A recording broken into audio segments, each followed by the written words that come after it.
our Lowcountry Zoo here at Brookgreen Gardens. My name is Sarah McGann. I'm the Assistant Curator of Animals here, and these are our wonderful Spanish goats, our babies that were born just about a month ago.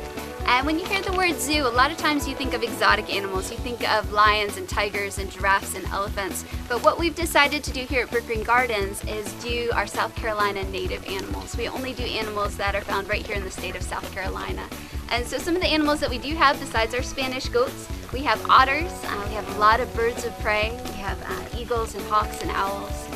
We have a lot of water birds, and we also have things like alligators and foxes. We have some very, very interesting animals here in South Carolina, and we'd like to showcase them here at Brookgreen Gardens. Welcome to the Zoo Kitchen. This is an important part of being an accredited zoo. What we do here is we prepare the animal diets for our animals. It's very important that they get a proper diet, so we're very, very picky about what we give them. Part of what we give a lot of our animals is fresh fruits and vegetables, and we just get those from a local grocery store. We like to support our local businesses when we can. And another part of what we do as part of their diets is we sometimes have to give them medications, and we have to be a little creative about hiding it in their food sometimes so that it's not stressful for the animals. So what we do a lot of times is we draw it up, we add it to their diet, and what I'm doing today is this is called ivermectin, and it is a part of keeping them safe from animals that would cause heartworms. This is a heartworm preventative, very similar to probably what you give your dogs and your cats at home. And what we do is we take it, and I know this is a little gross, but this is part of what we do as zookeepers. We take a little bit of their raw meat diet. This one is for the foxes. And we actually just, after we measure it out with a syringe, we inject it into the meat. Set that down carefully with all my exposed needles. Mix it in their diet. And then they eat that as part of their diet, and it protects them from heartworms. So medications and vaccines are a very, very important part of what we do, as well as all the fresh diets, as I mentioned.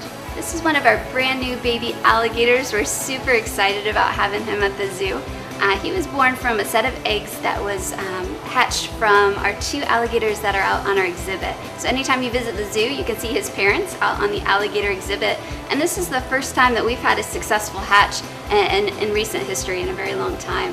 And so what we had to do is we incubated them over at our zoo office.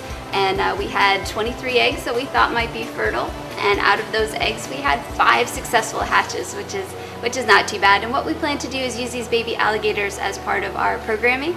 We have our Meet the Animals program. It's every day at 2:30. It's free with garden admission. It's a wonderful animal program to come to. And as soon as these little guys are old enough, they're going to be featured in our program, and you might even get to touch their tail. We'll turn them around, let you touch their tail. These guys are born in captivity, and that's very important. Part of our statement, part of our mission, and part of being accredited is that all of our animals are either born in captivity or they're non-releasable from an injury. And so these guys are definitely part of that criteria.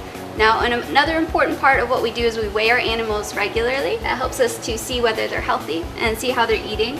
Set him down and hope that he doesn't run off the scale, so I'll have to keep a close eye on him. It looks like he is 46 grams. It's very common in zoos to use grams and kilograms instead of pounds and ounces. And again, it just helps us track how fast he's growing and make sure that he's healthy. This is the domestic animals of the plantation, and this is where we feature animals that would have been here when Brookgreen Gardens was a series of rice plantations. These animals were usually used for work animals, and they were also used to pull carriages and things like that for the plantation owners. These are our marsh tacky horses. They're a very historic breed that would have been here actually since the 1500s, but definitely would have been here around the 1800s. So when you visit Brookgreen Gardens, we really hope that you choose to make the zoo a part of your travel plans, and come see our wonderful animals that are down here at the Lowcountry Zoo.